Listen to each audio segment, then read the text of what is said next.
Hi everyone, it's Emma here, and today I wanted to talk through the topic, is stomach pain a symptom of IBS?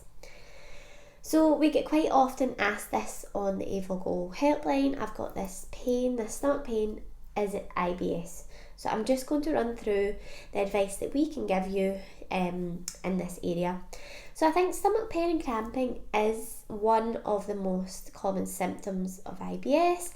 And in cases of IBS, it can often be really big going to the toilet or a change in bowel habits. But with IBS, even if we know that stomach pain is a symptom, that doesn't tell us all that much. So it's important to try and understand more of the causes of IBS as well. And obviously, stomach pain can be related to lots of other different things as well. So we can never say for sure, and that's always down to your doctor. And I'm just going to go into that in a bit more detail. Although it's not our area, we can explain a bit about what might happen and what it might mean as well. So in terms of diagnosing IBS, this would be up to your doctor, and what they would aim to do when it comes to investigating IBS is they would aim to rule out other potentially more serious digestive disorders such as IBD, your inflammatory bowel diseases, such as Crohn's disease or ulcerative colitis, for example. So they would aim to rule those out first. And then perhaps they would still have a look at the symptoms that were left. They can use what's called the Rome 4 criteria. Again, assessing your symptoms, and then they may come to make a diagnosis. So basically, quite often IBS, they rule out the more serious digestive symptoms. If there's still some sort of digestive symptoms, digestive malfunction going on, then they may give you an IBS diagnosis. But actually, even if you've been given an IBS diagnosis, what does that really tell you? And in terms of your symptoms and how to manage it, IBS is still a really broad umbrella term.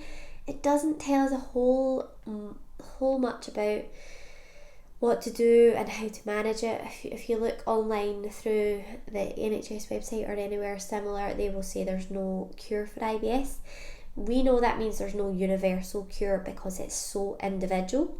So personally, I don't often think that the diagnosis of IBS is that helpful, other than identifying that we've ruled out other more potentially serious conditions. But even with a diagnosis of IBS, it's still so individual. We still need to go into your own individual symptoms, your underlying likely causes, in order to inform the best treatment. So hopefully that just gives you a better idea of how they might decide if it is IBS or not, but also what that actually means in terms of the treatment and the management of the symptoms, which is what most people want to achieve. As I say, it's individual, and the underlying causes are so important. Again, they can be quite individual in terms of low stomach acid, digestive insufficiency. Then we have stress, which can contribute to the digestive insufficiency, dysbiosis, or an imbalance in bacteria, which can come about as a result of the stress or the digestive insufficiency, or there may be a combination of all of these. I will put a link to the causes of IBS so you can explore that area further. We're not going to go into too much detail on that today. So back to the question for today around stomach pain. We often also get asked, I've got pain here, could it be IBS? Again, we are not able to diagnose. That would be up to your doctor. But I do think it's important that you understand your own physiology and where certain things are and what it could mean. So in terms of pain or discomfort, very high up, just up underneath your ribs, if it's quite central there, that's going to be your stomach and your esophagus rather than your large intestine. So that's one to consider. Quite a common sign of low stomach acid is your heartburn, your acid reflux. So pain quite up high could suggest that that's a contributing factor. People often associate it's called heartburn because it can be quite high up, quite near the heart. But of course, if you have any pain that you're not quite sure where exactly it's coming from, always double check, and if it's severe, of course, double check as well, or any other symptoms attached to that. But again, it's important to understand where your stomach and where your esophagus is, and that may also have a part to play in translating into other symptoms, because how your stomach is working also influences how the rest of your digestive tract works in terms of the release of your lovely digestive enzymes further along. You need sufficient stomach acid for that, and then this will also influence the balance of bacteria throughout the rest of the digestive tract.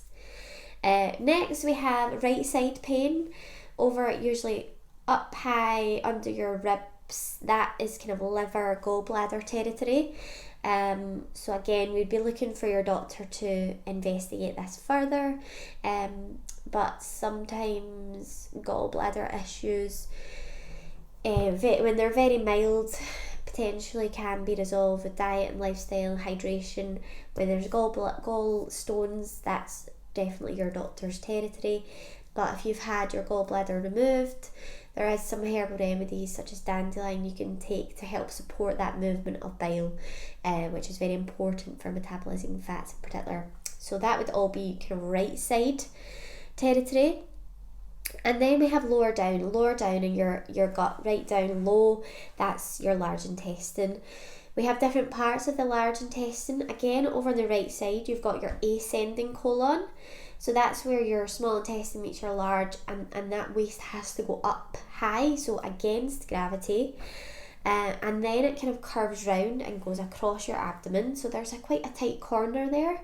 So particularly if you're a bit constipated, dehydrated, there could be pain and discomfort in this area if that food waste is struggling to make that journey up and round that corner. So that's just quite an interesting one to note. And although I would advise going to a professional, some abdominal massage going in a clockwise direction, always clockwise, can actually help to potentially move waste if that is a bit sluggish. So that's just some tips around the locations of things. So now the big question, what can be done to help manage IBS pain? One of the nice ones you can do initially, I find is helpful at least at the start, is silicol gel. This is really anti-inflammatory, helps to calm the area if there's an imbalance in bacteria, pathogens, quite acute symptoms going on. Sometimes this can really help to decrease the discomfort, so quite often helpful in the instances of flare-ups, and that can work throughout the full length of your digestive tract as well, your stomach or your large intestine. But longer term, again, I do see silicol more as in flare-ups, quite short-term relief, but perhaps not completely getting into the nitty-gritty and targeting some of the underlying causes. For me, some tips there would be something like your digestive bitters, such as yarrow, and these taste very bitter, and as early as the mouth, by stimulating that bitterness in your mouth, they're helping to stimulate your stomach into action to release all the gastric juices and gastric acid that you need in the sufficient amounts and lovely strong pH. And from there, you're going to then trigger the release of all the other digestive enzymes that you need. And correct stomach acid levels also influences the balance of bacteria, both in the stomach and throughout the remainder of your digestive tract. And this can have a big impact on symptoms of IBS as well. So I see the digestive bitters as more of an all-rounder and a kind of longer term solution.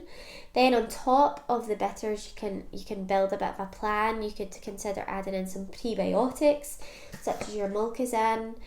This helps to support the internal environment of the large intestine. It helps to lower the pH. The large intestine should have quite a low pH, and that helps the good bacteria to thrive.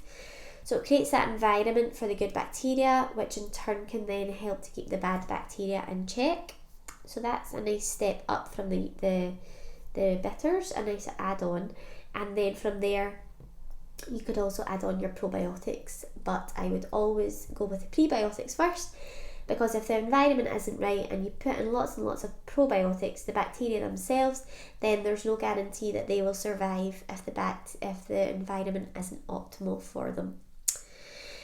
Then again, thinking about your own individual likely causes, there's just some other tips that can help long term, especially when kept up consistently. So things like hydration, we need sufficient water, but apart from your meals, in order to protect those lovely strong gastric secretions that we spoke about. But constipation can very often be an underlying factor in cases of IBS, and constipation can also have negative influences on your gut bacteria balance as well. And then stress is another one also to consider, an area that you can target. Stress has very direct effects on your gastric secretions again, and as we've said, that can have a bit of a domino effect. Stress and mental health symptoms very often go hand in hand with IBS. Sometimes a bit of a chicken and egg situation, which came first, but definitely there is a close relationship there, so it can be worth trying to target that area as well in any way that you see fit. Stress, there's obviously a huge spectrum there, but it's definitely one area to consider. So thanks everyone, I hope that helps. As always, please do leave any comments or questions below and we will get back to you. Please also do subscribe to our Evogo YouTube channel and hit the bell icon so you'll be notified of any future videos. Thank you.